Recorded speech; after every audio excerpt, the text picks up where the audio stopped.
విజయవాడలో చంద్రబాబు ఆకస్మిక తనిఖీలు చేయడం ఇదేం మొదటిసారి కాదు. ఇంతకు ముందు కూడా ఆయన తనిఖీలు చేశారు. దీనితో పలు పనుల్లో వేగం పెరిగింది.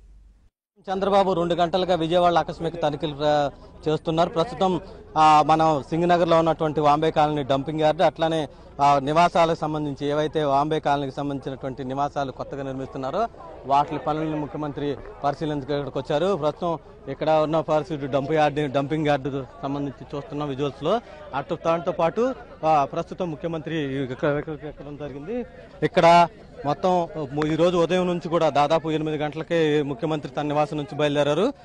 ఇప్పటికే దాదాపు రామరపాడు రింగు, అట్లనే మొదట బస్టాండ్, పాత బస్టాండ్, అట్లనే బస్టాండ్ పక్కనే ఉన్నటువంటి బందర కాలువను కూడా ముఖ్యమంత్రి పరిశీలించడం జరిగింది. కాలువలకు సంబంధించిన దాంట్లో రోడ్డు కాలువలను సుందరీకరించడంతో పాటు కాలువకు ఆనుకొని కూడా వాకింగ్ ట్రాక్ ఏర్పాటు చేయాలని కూడా దేవినేని మంత్రి ఉమాకు కూడా సూచించడం జరిగింది. ఆడ నుంచి పాత బస్టాండ్ పరిశీలించారు. పాత బస్టాండ్ నుంచి రామర్పాడు రింగ్, అట్లానే ప్రసాదం పాడు కూడా పరిశీలించడం జరిగింది. రామర్పాడు రింగ్ వచ్చేవరకే అక్కడ రామర్పాడు రింగ్ దగ్గర ఉన్నటువంటి ట్రాఫిక్ సమస్యను ముఖ్యమంత్రి పరిశీలించడం జరిగింది. అక్కడ ట్రాఫిక్ హెవీగా ఉండటంతో అక్కడ పూర్తిగా రీడిజైన్ చేయాలని చెప్పేసి రామర్పాడు రింగ్ ని అధికారులకు సూచించడం జరిగింది. ఆడ నుంచి ట్రాఫిక్ సమస్య భారీగా ఉండటంతో రామర్పాడు రింగ్ నుంచి కూడా దాదాపు గన్నవరం కూడా పూర్తి స్థాయిలో రోడ్డునంతా కూడా ఇరువైపులా కూడా విస్తరించడానికి కావాల్సినటువంటి చర్యలు తీసుకోవాలని చెప్పారు. గతంలో రామర్పాడు రింగ్ దగ్గర ఉన్నటువంటి మసీదు ఏదైతే రోడ్ల విస్తరణలో భాగంగా తొలగించారో దాన్ని వెంటనే పునర్నిర్మించాలని చెప్పేసి కూడా మంత్రులకు అట్లానే ఉన్నతాధికారులకు కూడా ముఖ్యమంత్రి ఆదేశించడం జరిగింది. ఈ రోజు చేస్తున్నటువంటి ఆకస్మిక తనిఖీ గతంలో కూడా నిర్వహించారు.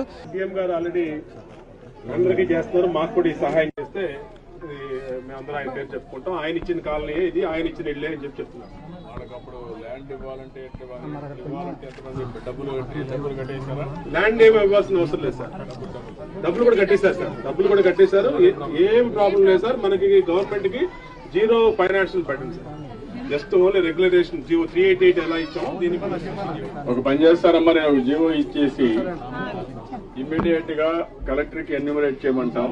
ఎవరెవరు ఉన్నారు మీ ఇంట్లో ఎన్యూమరేట్ చేసి తొందరలోనే మీరు ఎవరైతే ఉన్నారో వాళ్ళందరికీ పట్టాలు ఇచ్చేదానికి ఇది చేస్తాను.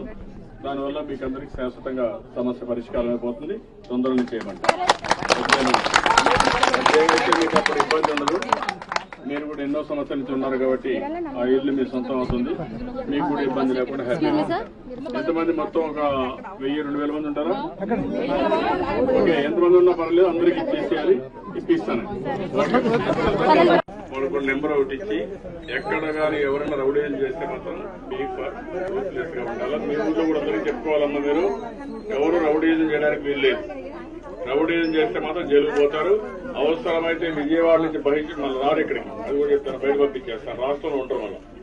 నేను చాలా స్పష్టంగా చెప్తున్నా, ఎవరైనా తోక తిప్పితే మాత్రం, రౌడీలు చేస్తే మాత్రం వాళ్ళు ఉండాల్సిన విజయవాడ కాదు, ఆంధ్రప్రదేశ్ కాదు, బయటకు వెళ్ళిపోవాల్సి వస్తుంది.